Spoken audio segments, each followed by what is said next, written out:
FSN Radio. It's all about what's next. Go to financialsurvivalnetwork.com and sign up for your free weekly newsletter. You'll also get 3 free reports. The Financial Survival Network. It's all about what's next.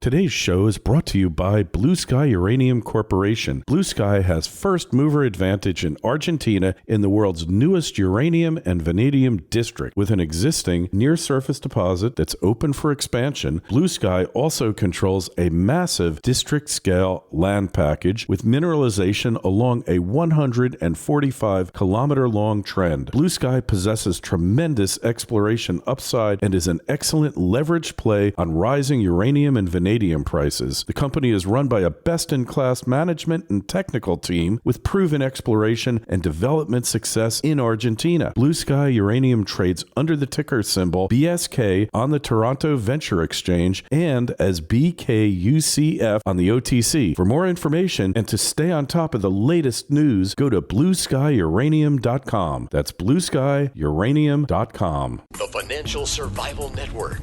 It's all about what's next. Welcome. You are listening to the Financial Survival Network. It's Kerry Lutz. Date is March 6th, 2019. Well, the market has recovered much of its losses from late 2018. Does that mean a new bull market is afoot, or is it just a dead cat bounce? Hey, what about what's happening in the world economy, the Canadian economy? A lot of things. We actually have an example of a politician doing their duty, telling the truth.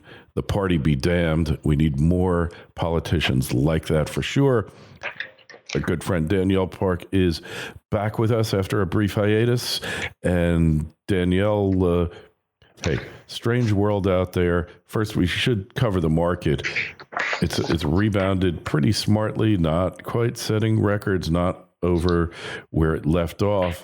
I mean, what's your take on it? We're going to see another downward wave all of a sudden with major selling? Well, I think we're pretty much seeing that start in this week. You know, the S&P just barely touched 2,800 and then rolled back down, and that was a psychologically significant level. We certainly saw a big sell-off, as you know, rapidly in the fourth quarter. So we had sort of an oversold condition coming into the new year. So you get a bounce for sure, but note that the flows of funds have actually been coming out, but for buybacks. So we're back to the same old culprits, corporations buying back shares even as insiders are liquidating into the same strength. If that's not a conflict, I don't know what is, but that's what we allow right now in the present system.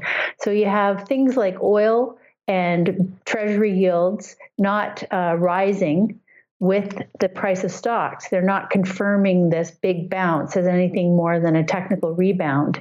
So I think we probably still have seen the peak of this cycle in the fall of 2018.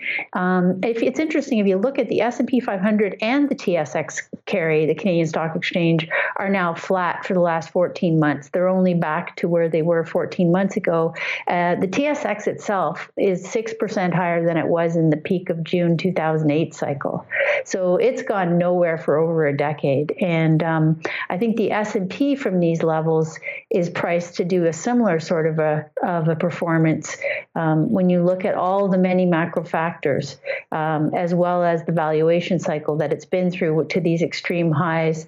You know, some very bizarre conditions have elongated this expansion, as we've discussed many times. But again, interestingly, the Canadian GDP is another example. The economy itself peaked at about 1.84 trillion in 2013, Kerry, and in 2017 it was 1.65 trillion. So we haven't seen economic growth, and that sort of matches up with the flat stock market performance we've seen in Canada. In the U.S., you've seen an S&P that has gone up, 2 and 3 times what you've seen in terms of growth in the economy and growth in revenues for companies, even high multiples of the elevated growth you've seen in profits. So I think this is all just part and parcel of a very euphoric phase where people were paying anything just to own financial assets, indiscriminate buying, no care for quality, we've seen that in so many different ways that, metrics. And that always typically ends in the same way, which is a sort of prolonged and negative down period that takes back all that exuberance. Yeah, well, hey, talk about exuberance. The Canadian economy really, it's like somebody pulled the plug and is letting the air out of it. I know in Vancouver, Toronto, real estate sales down by double digits, prices down by double digits as well. And, you have a lot of over-leveraged Canadians, just like Americans. And I don't know how foreclosures work in Canada, but I assume you have them.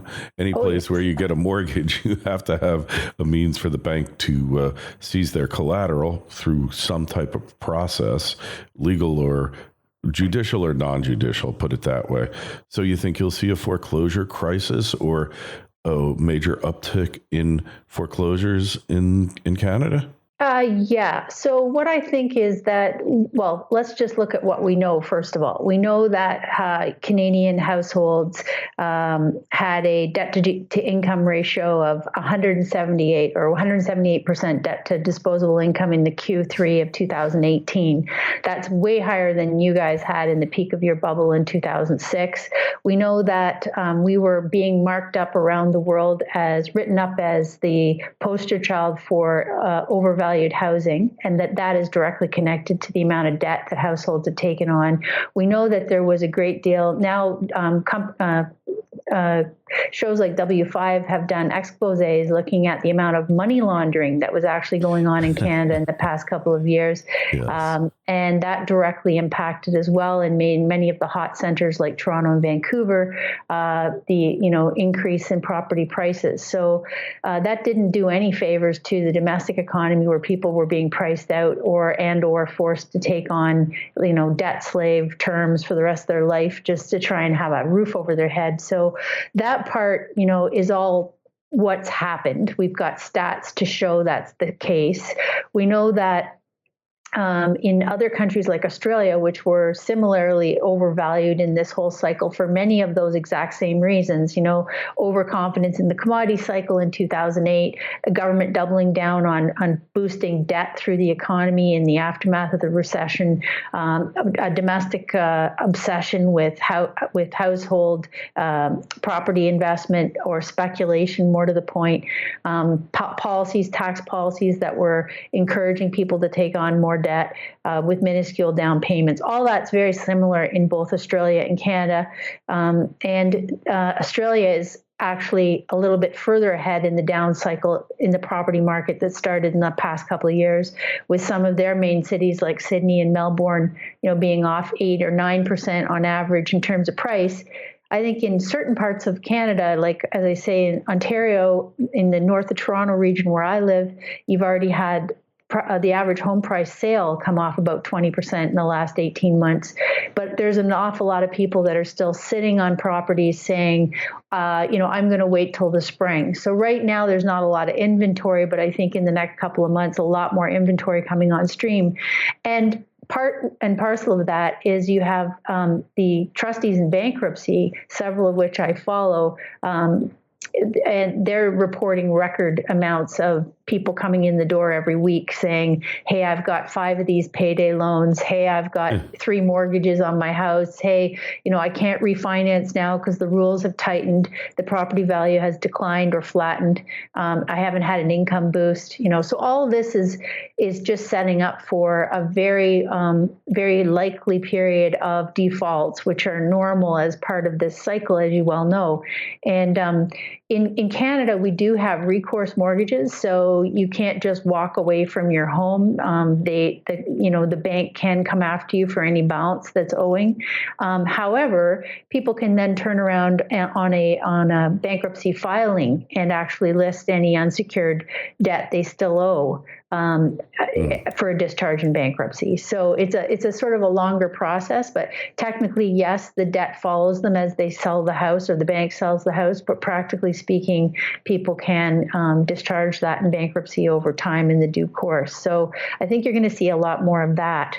Because, it's just the reality of it. If you've borrowed too much, you can't lever anymore, houses turn down, your liquidity dries up. And this all, Carrie, while we've been at record low unemployment levels, both in Canada and the United States. And we saw a tick up in that, right? In the U.S., you went from 3.7 to 4% between October and the most recent reading. And we've seen a similar tick back up in Canada. So I think that may indeed also be the turning point, so to speak, in terms of people not being able to get more work or, gain more hours to try and keep ahead of these debt payments. And then, the rubber finally hits the road. Yeah, and there's a certain inevitability. I mean, Danielle, we've been talking about this forever. Things like payday loans, definitely should not exist, or certainly not in their current form, where you could pay 300% a year in interest and off-source it to the Indian reservation, and there's nothing the federal government can do about it. And then Harvard University was a big investor in payday loans. I mean, who would think Harvard, of all things, their endowment fund? I mean, just stuff like that. It's just totally wrong and exploitative. It is wrong. The thing is, I've always maintained that it matters how you make your money. It actually does matter. You can't just lie, cheat, steal, take advantage of, break every rule. You're not allowed to. But it's a very unsustainable path ultimately, and I think that's what we're seeing. People have gone for these business models, which should be illegal in the first place, because as you well know, we have legal usury rules to limit the amount of interest that anyone can be charged, so that they don't just get buried and, hopelessly buried in debt. And we have had all these sort of workarounds in the past few years where people have, sold it as a legitimate business model, and it isn't a legitimate, it's an illegal business model, or it should be. And, this is all before rates have even increased meaningfully. As I pointed out at the start, rates have actually moved lower in terms of, the central banks haven't hiked in the last couple of months. They're talking about being on hold. You've seen bank rates turn back down a little bit, mortgage rates come back down. None of that's going to help, though, when you've got people with massive debt already and no ability to pay what's owed or to refinance. So it may be that you won't see a lot higher interest rates for a while as the economy goes through this recessionary or, probably recession, or at least a significant downturn. But that doesn't mean it's not going to be a major problem in terms of debt service. And also, we know that secular-wise, in terms of long-term trends, we should move into a period of higher rates after we've been through a period of falling rates for the last 30 years. You would think. And eventually, as that happens, there's these debt balances are going to just be more and more impossible to even contemplate paying. I can't even picture it, Danielle. This is going to be mass defaults at every level of society, corporate, individuals, municipalities, counties, states, etc. It's got to hit at some point. And as the market went up, all of those indicators, which to me still means something, kept getting worse. They kept eroding. I mean, how can anybody look at what's happening here and think that everything is fine? Well, I thought it was quite a telling piece this week when Robert Kaplan, who's the president of the Dallas Fed, right? Did you catch that? He was talking about why the Fed is going to have to be patient and why they're likely to be on hold in terms of interest rate hikes for an indefinite period of time. And the rationale he put forward is because U.S. corporate debt is so high, they've been borrowing trillions of dollars, as we've talked about many times for the past several years, to do all sorts of nonsensical things like mergers and acquisitions, which actually make no business case sense, or buying back shares just to try and inflate the price of them, and not, and other things that matter like productivity and CapEx and all these things that could actually help them later on to pay back debt payments if they could increase their efficiencies, have been, thrown to the wayside while they go through this whole cycle of financial gimmicks. So here you've got Kaplan as the as the Dallas Fed saying, we can't really raise rates right now because corps are so full of debt, we're worried about them. Well, guys, the reason that they're so full of debt, of course, is because you people held rates at the near zero for a decade and turned a blind eye to all the reckless excesses that were going on, and we haven't tried to curb anything. And of course, so you've got literally the lunatics in charge here talking about the mess they've made as if it was somehow not their fault or they had no role in it. Yeah. And then to say, well, we can't raise rates because we have to keep rates low because they've borrowed too much. Meanwhile, we know that as long as rates are kept extremely low, they are going to continue to borrow. So it's really, it seems like a hopeless case in terms of getting the existing architects of the current mess to acknowledge anything about the hand they've played in it, the mess they've made, and the costs that are now going to compound probably over the next many years till we get this sort of mess cleaned up again. So it's, lower prices are going to be the cure. Someone was rightly pointing out that the size of the many hundreds of trillions of dollars now in financial assets in the world, I think it was John Hussman was pointing that out recently,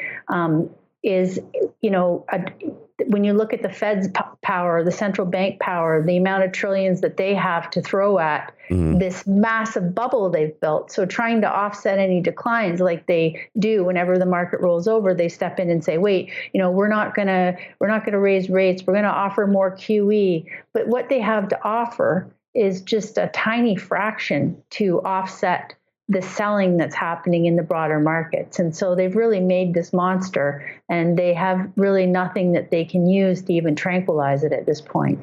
Yeah, and there were those of us who warned as it was being built up that this is exactly what was going to happen.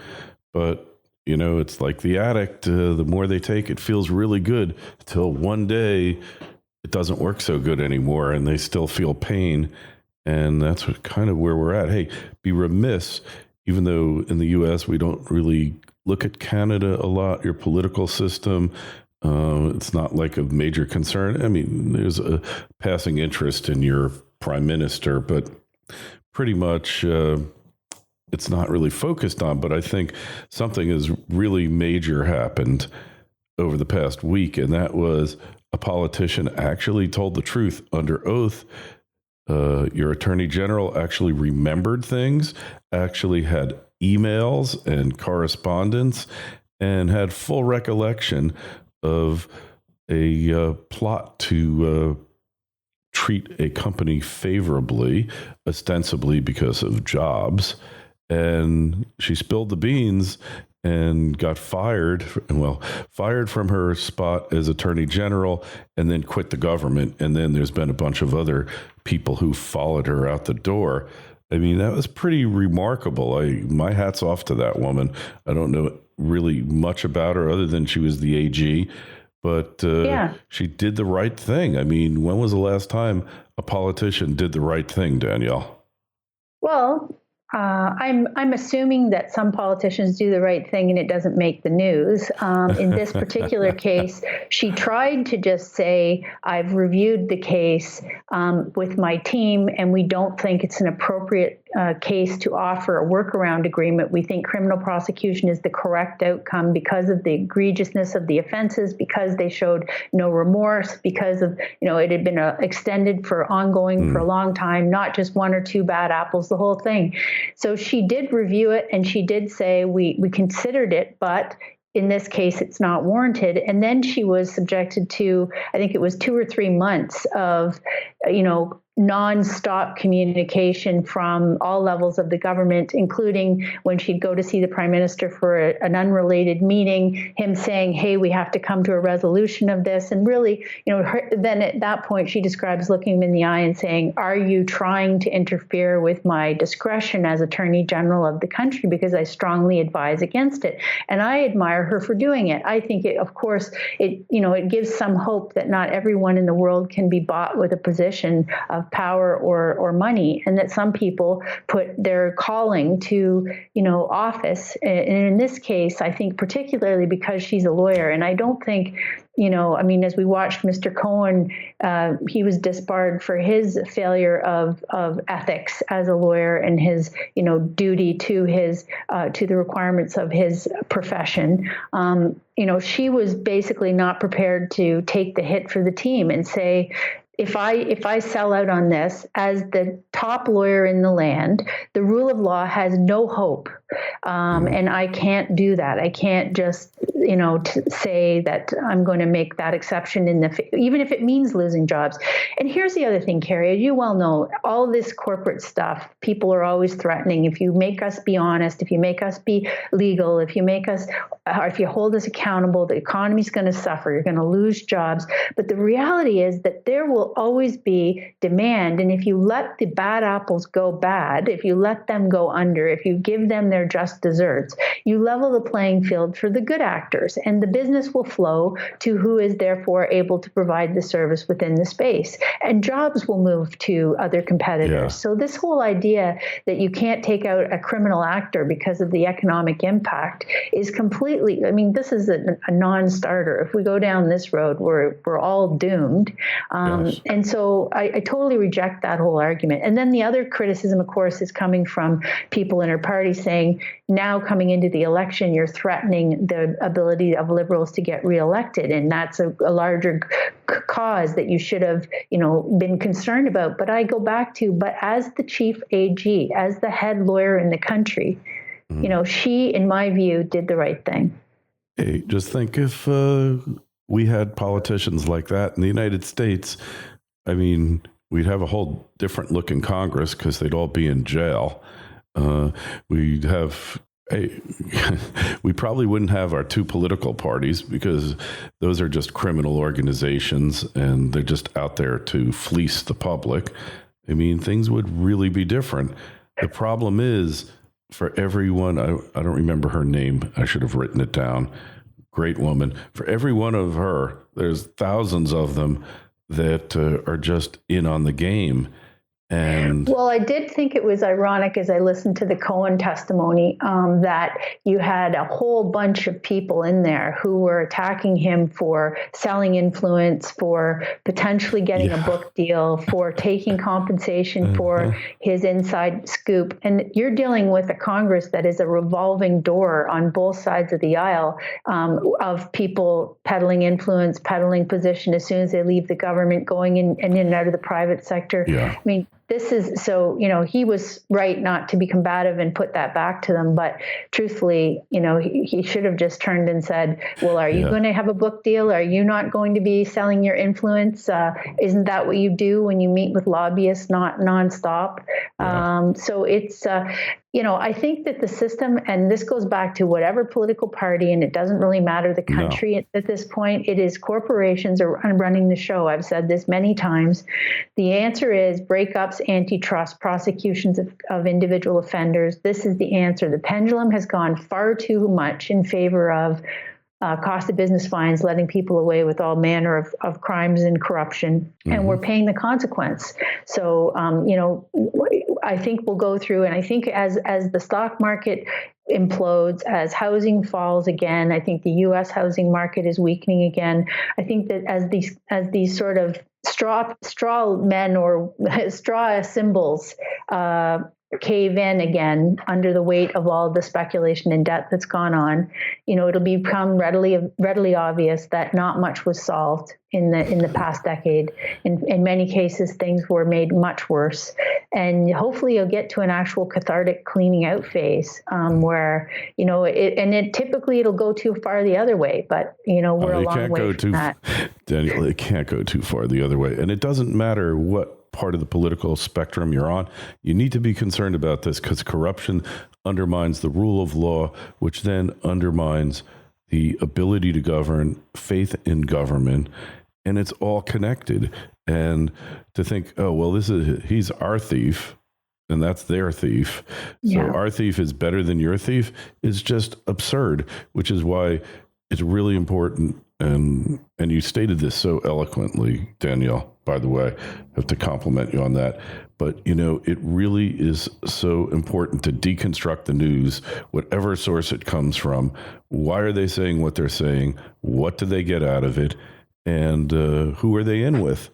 I mean, and that's all the news. It's so important because it's all been corrupted. Anyway, we got to run, but jugglingdynamite.com is the place to go for Danielle's great articles and the articles that you repost of others, which are also excellent. Our hats off to your former AG. She deserves a building to be named after her, maybe a street, probably, or maybe a sewage treatment plant. I don't know, one of the above for sure, because she did an amazing thing, and that's courageous. That's true courage. It's something you don't see enough in this world, and it's just spectacular to me that you could do that. It's kind of like, well, we've seen other examples, but none so bold, where this person really is beyond reproach. Anyway, hey, check out our work, financialsurvivalnetwork.com. And while you're at it, sign up for the newsletter. Got one going out shortly. One thing I'm going to talk to you about next time, Danielle, a little tease for you out there listening. I'm writing an article about the death of manners and common courtesy, because I think it all goes back to that. All of our current ills in society is just a reflection of the loss of what is it? What is common courtesy? What is manners? It's treating people with respect and trying to make for a civil society. When we lose that, we lose something really vital. So keep your eye out for that article coming up shortly in the final edit. I just have to get rid of the typos and the grammatical errors, of which my work starts out with too many to even comprehend. And Danielle, we'll talk to you in a couple of weeks. Thanks so much. Thank you, Carrie. FSN Radio. It's all about what's next. Go to financialsurvivalnetwork.com and sign up for your free weekly newsletter. You'll also get 3 free reports. The Financial Survival Network. It's all about what's next.